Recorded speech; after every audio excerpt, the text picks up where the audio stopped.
Hello, good evening बच्चों। देखिए, कुछ बच्चे हमारे जो छोटे क्लासेस में हैं, जैसे 6 में है, 7th में है, 8th में है, वो लोग बार बार डिमांड कर रहे थे कि सर जो है आप छोटे क्लासेस के लिए वीडियो बनाते नहीं हैं। तो मैंने सोचा कि जो है आज जो है उन बच्चों की जो डिमांड है मैं उसको पूरी कर दूं। तो आज उन छोटे बच्चों के लिए जो है मैं एक वीडियो बनाने जा रहा हूं, और बहुत ज़्यादा छोटे बच्चों के लिए नहीं, 6, 7th, 8th और 9th, 10th, ठीक है, सबके लिए वो वीडियो जो है थोड़ा सा काम करेगा। तो सबसे पहले मैं आपको आज सिखाना चाहूँगा कि जो अंग्रेजी की शुरुआत होती है वो कहाँ से होती है, ठीक है। क्योंकि अगर हम शुरुआत नहीं जानेंगे बच्चों, तो फिर हमें थोड़ा सा पढ़ने में, समझने में, किसी भी सब्जेक्ट को असुविधा होगी। तो आज जो है मैं आपको अंग्रेजी एकदम शुरुआत से सिखाने वाला हूँ, स्टार्टिंग से सिखाने वाला हूँ, ठीक है। तो देखिए, अंग्रेजी की जो शुरुआत होती है आपने देखा होगा वो कहाँ से होती है, ए से होती है। और इसके जो एंड पॉइंट होता है, इसका जो खत्म होता है, ये कहाँ पर होता है, ये जेड पर जाकर के खत्म हो जाता है। कुल मिलाकर के अगर हम इनके बीच की बात करें तो इनके बीच में आते हैं 26 जो है अक्षर आते हैं। 26 जो है आते हैं, 26 अक्षर आते हैं। जैसे आपने देखा होगा स्टार्टिंग ए से होता है, उसके बाद क्या आता है, बी, सी, डी, इस टाइप से डॉट डॉट डॉट मैं लिख दे रहा हूं बच्चों, और आप जो है एंड कर देते हैं, जाकर के जेड पे एंड कर देते हैं। और यही से हम लोग जो है हमें सिखाया जाता है जब हम लोग छोटे क्लासेस में होते हैं, एलकेजी में, यूकेजी में, नर्सरी में, तो हमें यही सिखाया जाता है। तो थोड़ा सा आज मैं भी आप सभी को यही सिखाने वाला हूं। देखिए, अब थोड़ा सा हम आते हैं जो हमारा मेन टॉपिक है समझाने वाला। तो ये देखिए, आपने क्या देखा, A B C D E F G H I, मतलब जितना भी है जेड तक, उन सभी को अक्षर बोलते हैं। तो थोड़ा सा हम ये समझने का प्रयास करते हैं कि अगर इनको अक्षर बोला जाता है तो क्यों बोला जाता है। देखिए, अक्षर को थोड़ा सा अगर हम कहें तो अक्षर को हम लोग हिंदी में वर्ण भी कहते हैं, और अगर इंग्लिश की बात करें तो अक्षर का जो इंग्लिश होता है, अंग्रेजी होता है, वो लेटर होता है, ठीक है। क्या होता है, लेटर होता है। तो आज हम आपसे यही डिस्कस करने वाले हैं कि ए को, बी को, सी को, मतलब ए से जेड तक जितने भी 26 हैं, इन लोगों को अक्षर क्यों कहा जाता है। तो उसके लिए थोड़ा सा हमें जो है आपको समझाना पड़ेगा, और आपको भी समझना पड़ेगा बच्चों जो है क्यों कहा जाता है। तो देखिए, जैसे अभी कोई भी चीज ले लीजिए, जैसे मैं यहाँ पर एक लाइन खींच दे रहा हूं, ठीक है, ये लाइन है बच्चों, लाइन है ना, इसको लाइन ही तो बोलते हैं, और हिंदी में क्या बोलते हैं, रेखा बोलते हैं। क्या बोलते हैं, रेखा। अब देखिए बच्चों, अगर हम इस रेखा को थोड़ा सा अभी हम काट दें, देखिए मैं थोड़ा सा इसको समझाने का प्रयास कर रहा हूं कैसे काट दें। देखिए, मैं इसको दो भागों में अगर डिवाइड कर दूं तो अभी देखिए ये दो भाग हो गया। अब देखिए पूरा एक भाग मिटा दे रहे हैं, अब मिटा दिया मैंने, अब ये छोटा हो गया। देखिए थोड़ा और मिटा दे रहे हैं, ये और छोटा हो गया, ठीक है, और मिटाते जा रहे हैं, ये और छोटा हो गया। देखिए, कोई ऐसा टाइम आएगा कि हम इसको पूरा मिटा सकते हैं, ठीक है, बिल्कुल मिटा सकते हैं। लेकिन कुछ चीजें ऐसी होती हैं जिनको अगर हम तोड़ेंगे जो है, तो उसको हम तोड़ते जाएंगे, लेकिन ऐसा एक एंड पॉइंट आएगा, एक ऐसा एंड पॉइंट आएगा बच्चों, वो क्या होगा कि वो फिर टूटना बंद हो जाएगा, वहां से टूटना क्या हो जाएगा, बंद हो जाएगा। और जब टूटना बंद हो जाएगा तो हम कह सकते हैं कि अब इस चीज को हम तोड़ नहीं सकते हैं। जैसे एग्जांपल के लिए मैं आप सभी को जो है एक कागज का टुकड़ा लेकर के मैं आप सभी को समझाने का प्रयास कर रहा हूं। देखिए, ये मेरे हाथ में एक बहुत छोटा सा जो है कागज का टुकड़ा है। अभी इस कागज के टुकड़े को बच्चों अगर हम तोड़ते जाए, ऐसे फाड़ते जाए, तो एक ऐसा जो है टाइम आएगा कि ये कागज का टुकड़ा जो है बंद हो जाएगा, उसके अब छोटे टुकड़े नहीं किए जा सकेंगे, ठीक है। वैसे हमारे पास जो, जैसे हम आपसे बात कर रहे हैं या आप किसी से बात कर रहे हैं, तो जब हम लोग बोलते हैं बेटा, जो हम लोग समझते हैं किसी की बात को, हम जब समझते हैं, हम अपनी बात किसी से कहते हैं, तो ये जानते हैं क्या होता है, ये जो होता है बच्चों, ये बोली होता है, ये भाषा होता है। तो इसी बोली को, इसी भाषा को जब आप एकदम निचले स्तर पे देखेंगे, तो जो बोली का और जो भाषा का निर्माण हुआ होता है, ठीक है, वो अक्षरों से हुआ होता है, अक्षर से हुआ होता है, लेटर से हुआ होता है। तो अगर इसीलिए जो है थोड़ा सा समझिए आप, अगर हम देखें तो लेटर क्या होता है, लेटर यही होता है जो बोली होती है, जो भाषा होती है, ठीक है, उसकी सबसे छोटी इकाई होती है। क्योंकि अभी जैसे मैं यहाँ पर अभी आपको समझाऊं, जैसे अगर मैं यहाँ लिख दूं कि जैसे मैंने यहाँ कैट लिख दिया, ठीक है, अब कैट को अगर हम तोड़ें तो कैट को हम 3 पार्टों में तोड़ सकते हैं, सी को अलग कर सकते हैं, ए को अलग कर सकते हैं और टी को भी अलग कर सकते हैं, बिल्कुल अलग कर सकते हैं। लेकिन अगर हम लोग सी को अलग करेंगे, ठीक है, अगर हम लोग सी को अलग करेंगे, इसको तोड़ दें, तो क्या सी कुछ बनेगा? नहीं बनेगा। क्यों नहीं बनेगा? क्योंकि अक्षर को तोड़ा नहीं जा सकता है, ठीक है। तो ऐसा देखिए, अक्षर क्या होता है, अक्षर क्या होता है, अक्षर को तोड़ा नहीं जा सकता है। अक्षर सबसे छोटी आवाज होती है। जब आप किसी भी अक्षर को बोलेंगे, जैसे आपने कहा ए, आपने कहा बी, आपने कहा सी, आपने कहा डी, आपने कहा ई, तो जब भी आप किसी अक्षर को बोलेंगे बच्चों, तो आपको क्या करना होगा, कुछ ना कुछ तो आवाज करनी ही पड़ेगी। और वो जो आवाज आप करते हैं लेटर को बोलते टाइम, वो जो आवाज होती है वो सबसे छोटी आवाज होती है। तो हम कह सकते हैं कि सबसे छोटी आवाज को अक्षर कहते हैं।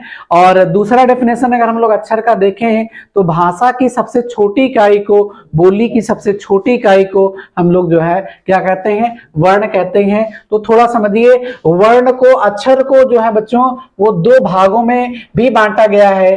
कितने भागों में बांटा गया है? 2 भागों में बांटा गया है। कितने भागों में? 2 भागों में। एक जो है वो है स्वर है और एक जो है वो है व्यंजन है। पहला भाग जो है वो स्वर है और दूसरा भाग जो बच्चों है वो क्या है, व्यंजन है। स्वर को इंग्लिश में वावेल कहते हैं और व्यंजन को इंग्लिश में कॉन्सोनेंट कहते हैं। तो थोड़ा सा अगर हम लोग हिंदी और इंग्लिश दोनों का कॉम्बिनेशन बना करके चलेंगे तो हमें जो है समझने में असुविधा नहीं होगी। तो अक्षर को कितने भागों में बांटा गया है? 2 भागों में। पहला है स्वर, दूसरा है व्यंजन, ठीक है। अब देखिए, मैंने सबसे पहले शुरुआत में ही, वीडियो के स्टार्टिंग में ही मैंने आपको बता दिया है कि अंग्रेजी की जो शुरुआत होती है वो ऐसे होती है और खत्म कहां पर हो जाता है? जड़ पे हो जाता है। तो कुल मिला के कितने अक्षर आ जाते हैं इसमें? मैंने यहाँ लिख के समझाया भी है कि जो है इसमें 26 अक्षर आ जाते हैं। तो क्या 26 जो है एक ही में थोड़ी रख देंगे हम, या स्वर में नहीं रख सकते हैं, व्यंजन में भी नहीं रख सकते हैं, ठीक है। तो इसीलिए इनको 2 भागों में बांट दिया गया है। जो ए है, ई है, आई है, ठीक है, ओ है और यू है, इनको स्वर के अंतर्गत रखा गया है, ठीक है। और जो बचे हुए बाकी है, जैसे हम लोग कह दें बी है, सी है, डी है, उसके बाद एफ है, कुल मिला के डॉट डॉट कर दे रहे हैं। इन सबको छोड़ करके, डॉट डॉट करके जेड तक जितने भी मिलेंगे वो सब व्यंजन के अंतर्गत आते हैं। अब देखिए बच्चों, यहाँ थोड़ा सा समझने वाली बात यह है कि भाई इनको ही स्वर के अंतर्गत क्यों रखा गया है ना, इनको स्वर क्यों कहते हैं, इस पे थोड़ा सा हम लोग जो है अभी डिस्कस करेंगे।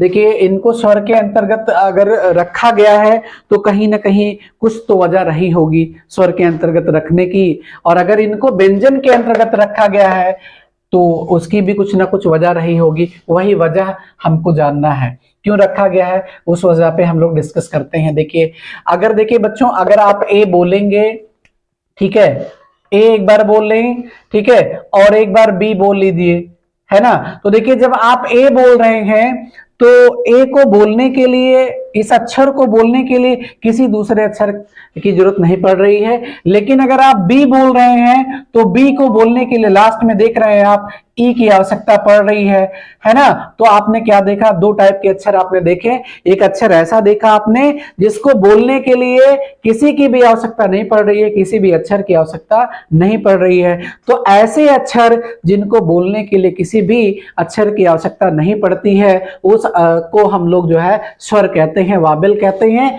और ऐसे अक्षर जिनको बोलने के लिए हमें जो है स्वर की आवश्यकता पड़ती है, उसे हम लोग जो है कॉन्सोनेंट कहते हैं या व्यंजन कहते हैं। यही स्वर और व्यंजन की परिभाषा है और यही रीजन है कि ए और ई, आई, ओ, यू को स्वर के अंतर्गत रखा गया है, वावेल के अंतर्गत रखा गया है, और बी, सी, डी, एफ और डॉट डॉट डॉट जेड जितने भी आएंगे इन पांचों को छोड़ करके जो है इनको व्यंजन के अंतर्गत रखा गया है। एक बार मैं दोबारा रिवीजन करवा दे रहा हूं स्वर की परिभाषा, वावेल की परिभाषा। देखिए मैंने यहां समझाया भी है, ऐसे अक्षर जिनको बोलने के लिए किसी की भी आवश्यकता ना पड़े। जैसे आप ए बोल रहे हैं तो ए को बोलने के लिए किसी की आवश्यकता पड़े नहीं, ई बोल रहे हैं नहीं पड़ रही है, सी बोल रहे हैं नहीं पड़ रही है, ओ बोल रहे हैं नहीं पड़ रही है, यू बोल रहे हैं नहीं पड़ रही है। तो ऐसे अक्षर जिनको बोलने के लिए किसी की भी आवश्यकता ना पड़ती हो, किसी का मतलब किसी अक्षर की आवश्यकता ना पड़ती हो, उसे स्वर कहते हैं। और ऐसे अक्षर जिनको बोलने के लिए जो है स्वर की आवश्यकता पड़ती हो उसे व्यंजन कहते हैं। जैसे बी को बोलेंगे तो ई निकल के आ जाएगा, सी को बोलेंगे तो ई निकल के आ जाएगा, डी बोलेंगे तो लास्ट में ई निकल के आ जाएगा ना, बोल के देख लीजिएगा आप लोग। एफ को बोलेंगे तो स्टार्टिंग में ए निकल के आ जाएगा, ठीक है, तो बोल के देख लीजिएगा। तो व्यंजन इसीलिए एक ऐसे अक्षर होते हैं व्यंजन जिनको बोलने के लिए स्वर की आवश्यकता पड़ती है। अब थोड़ा सा हम लोग जो है वर्ड पे डिस्कस करेंगे, क्योंकि लेटर आपने सीख ही लिया है। अब हम लोग वर्ड पे डिस्कस करेंगे कि वर्ड क्या होता है, वर्ड को क्या कहते हैं हिंदी में, और वर्ड बनते कैसा, जो वर्ड कैसे बनता है। तो देखिए वर्ड का हिंदी अर्थ जो होता है बच्चों वो होता है शब्द, ठीक है, क्या होता है, शब्द। अब देखिए शब्द कैसे बनता है, तो शब्द मैं आपको समझा रहा हूं। शब्द जो बनता है, शब्द बनाने के लिए कुछ कंडीशंस होते हैं। पहली कंडीशंस क्या है बच्चों, शब्द बनने के लिए पहली कंडीशन यही है कि अक्षरों का समूह होना चाहिए। क्या होना चाहिए, अक्षरों का समूह होना चाहिए, है ना। उसके बाद जो दूसरा कंडीशन ये है वो ये है कि अक्षरों का समूह होने के साथ साथ जब हम अक्षर का समूह सेट कर दें, बना दें, तो उन अक्षरों के समूह का कुछ ना कुछ अर्थ निकलना चाहिए, कुछ ना कुछ अर्थ होना चाहिए, ठीक है। तो कुल मिला के हम लिख दे रहे हैं कुछ ना कुछ अर्थ हो। तो शब्द होने के लिए दो ही कंडीशन है। पहला कंडीशन ये है कि अक्षरों का समूह, और दूसरा कंडीशन ये है कि उसका कुछ ना कुछ अर्थ निकल के आए। अब देखिए आपके माइंड में शायद एक प्रश्न उठ रहा हो कि अक्षरों का समूह सर जी ने बता दिया, तो भाई कितने अक्षरों का समूह।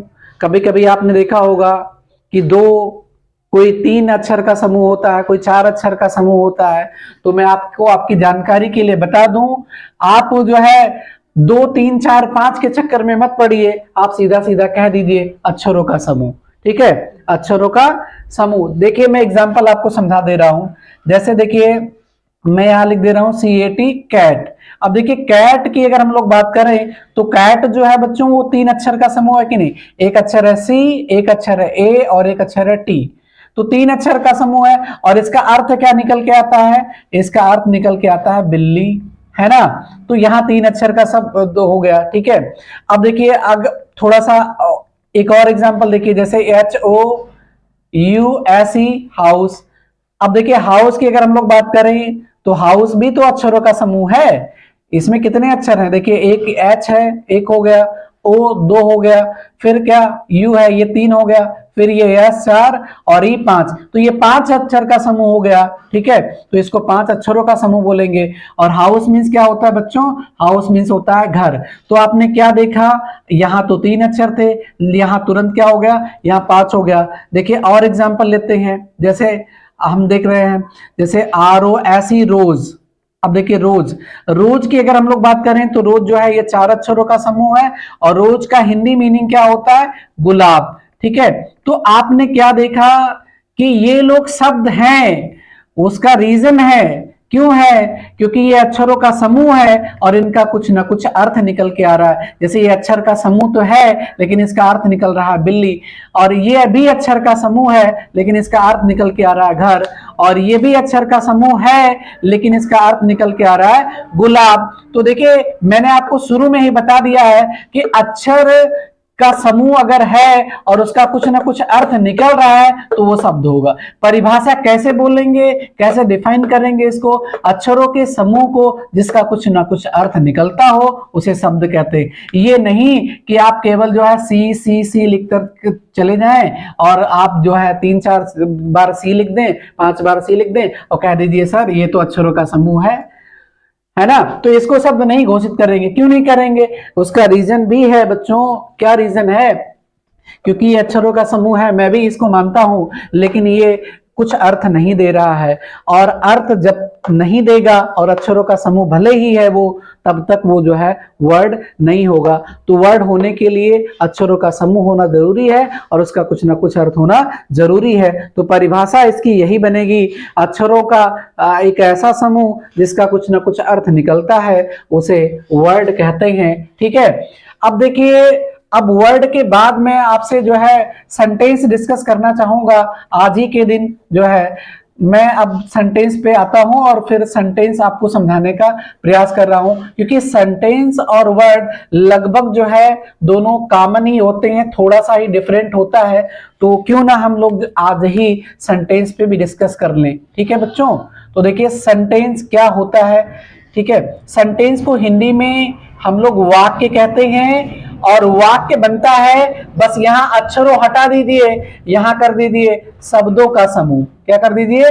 शब्दों का समूह। अगर शब्दों का समूह हो जाए, शब्दों का समूह बन जाए और उसका कुछ ना कुछ अर्थ निकलने लगे तो फिर वो वाक्य हो जाता है बच्चों। कैसे हो जाता है इसको भी एग्जाम्पल के माध्यम से समझिए। पहला एग्जाम्पल है ही राइट्स। ही राइट्स। अब देखिए ही राइट्स की अगर हम लोग बात करें तो ये एक सेंटेंस है। आप भी श्योर होंगे, शायद आपने देखा भी हो, कहीं लिखा हुआ, किसी बुक में लिखा हुआ देखा हो आपने, या हो सकता है कभी आपके टीचर ने आपको लिखवाया भी हो, है ना। तो ये सेंटेंस है। अब ये सेंटेंस अगर है तो क्यों है? देखिए इसमें दो वर्ड हैं। पहला वर्ड है ही और दूसरा जो वर्ड है वो क्या है? वो राइट्स है। तो यहां दो शब्दों का समूह है और इसका अर्थ निकल के आ रहा है कि वह लिखता है, वह लिखता है। ठीक है। तो ये देखिए सेंटेंस होने के लिए जो भी कंडीशंस होते हैं, कंडीशन नंबर 1 ये है और कंडीशन नंबर 2 ये है। ठीक है। तो जो कंडीशंस होते हैं सेंटेंस होने के लिए, जो भी शर्त होते हैं, उनको ये जो है जो फॉलो कर रहा है। देखिए अब दूसरा एग्जांपल देखिए, अभी इसमें थोड़ा सा बढ़ा ले रहे हैं। He writes a letter. He writes a letter. अब देखिए बच्चों, ही राइट्स ए लेटर की अगर हम लोग बात करें तो इसका सब्जेक्ट क्या है? सॉरी, सब्जेक्ट ना कह लें हम लोग, पहले शब्द गिन लें। तो देखिए एक शब्द यहां है, दूसरा शब्द यहां है और तीसरा शब्द यहां आप कह सकते हैं। तो इसमें देखिए आपने क्या देखा, इसमें 3 शब्दों का समूह है और इसका मीनिंग क्या है बच्चों? इसका मीनिंग यही है कि वह एक पत्र लिखता है, वह एक पत्र लिखता है। तो ये भी जो है सेंटेंस है। क्यों है? क्योंकि सेंटेंस की परिभाषा यही होती है। कैसे निकालेंगे परिभाषा? देखिए शब्दों का एक ऐसा समूह जिसका कुछ ना कुछ अर्थ निकलता है उसे वाक्य कहते हैं। ठीक है बच्चों। तो यही सेंटेंस की परिभाषा है। और वाक्य जो होता है वो कई प्रकार का होता है। कितने प्रकार का होता है? तो जो वाक्य होता है बच्चों वो 5 प्रकार का होता है। उनको भी मैं आपको जो है थोड़ा सा लिख करके और समझाने का प्रयास कर रहा हूं। प्रकार मैं आपको नेक्स्ट वीडियो में समझाऊंगा, लेकिन प्रकार तो आज ही मैं क्लियर करवा दे रहा हूं कि ये कितने प्रकार का होता है। कौन? वाक्य। ठीक है। तो मैं वाक्य के प्रकार को जो है लिख दे रहा हूं। देखिए वाक्य जो है बच्चों वो कितने प्रकार का होता है मैंने आपको बताया है, शायद आपके जहन में जो है आ ही गया होगा। वाक्य जो होता है वो 5 प्रकार का होता है। पहला जो प्रकार है वो है असर्टिव सेंटेंस। क्या है? Assertive sentence. ठीक है। असर्टिव सेंटेंस को क्या कहते हैं हिंदी में? असर्टिव सेंटेंस को हिंदी में कहते हैं साधारण वाक्य। क्या कहते हैं? साधारण वाक्य। ठीक है। वाक्य का जो दूसरा काइंड है वो क्या है? वाक्य का जो दूसरा काइंड है वो है इंट्रोगेटिव सेंटेंस। क्या है? Interrogative sentence. ठीक है बच्चों। इंट्रोगेटिव सेंटेंस को हम लोग हिंदी में कहते हैं प्रश्नवाचक वाक्य। क्या कहते हैं? प्रश्नवाचक वाक्य। वाक्य का जो तीसरा प्रकार है वो है इंपरेटिव सेंटेंस। इंपरेटिव सेंटेंस, ठीक है बच्चों। अब देखिए इंपरेटिव सेंटेंस को हिंदी में क्या कहते हैं? आदेशात्मक वाक्य, या आज्ञा सूचक भी बोल सकते हैं या आज्ञावाचक भी बोल सकते हैं। तो मैं यहां केवल आदेशात्मक ही लिख करके जो है छोड़ दे रहा हूं। वाक्य के अगर हम चौथे प्रकार की बात करें तो वाक्य का जो चौथा प्रकार है ना, वो क्या है? वो है ऑप्टेटिव सेंटेंस। क्या है? Optative sentence. इसको हिंदी में क्या कहते हैं? इसको हिंदी में कहते हैं इच्छा सूचक वाक्य। क्या कहते हैं? इच्छा सूचक वाक्य। और वाक्य का जो पांचवा और अंतिम प्रकार है बच्चों, वो है एक्सक्लेमेटरी सेंटेंस। क्या है? Exclamatory sentence. इसको हिंदी में क्या बोलते हैं? इसको हिंदी में बोलते हैं विस्मयादिबोधक वाक्य। क्या बोलते हैं? विस्मयादिबोधक वाक्य। ठीक है बच्चों। अब देखिए मैं वाक्य के प्रकार को जो है नोट कर दिया हूं जो है बोर्ड पर, और इनको जो है मैं एक एक करके आपको जो है नेक्स्ट वीडियो में समझाने का प्रयास करूंगा कि असर्टिव सेंटेंस क्या होता है, इंट्रोगेटिव सेंटेंस क्या होता है। इंपरेटिव का वैसे मैंने वीडियो जो है डाल रखा हुआ है, ऑप्टेटिव सेंटेंस का भी वीडियो मैंने जो है डाल रखा हुआ है, और एक्सक्लेमेटरी सेंटेंस का भी वीडियो मैंने डाल रखा हुआ है। ठीक है, मेरे यूट्यूब चैनल पे है, अपराजिता इंग्लिश क्लासेस पर है, वहां से आप जो है देख सकते हैं। ठीक है, तो जो भी बचे हुए सेंटेंस के काइंड हैं, जैसे असर्टिव है, इंट्रोगेटिव है, उनको जो है मैं आपको नेक्स्ट वीडियो में समझाने का प्रयास करूंगा। तब तक के लिए जय हिंद, जय भारत।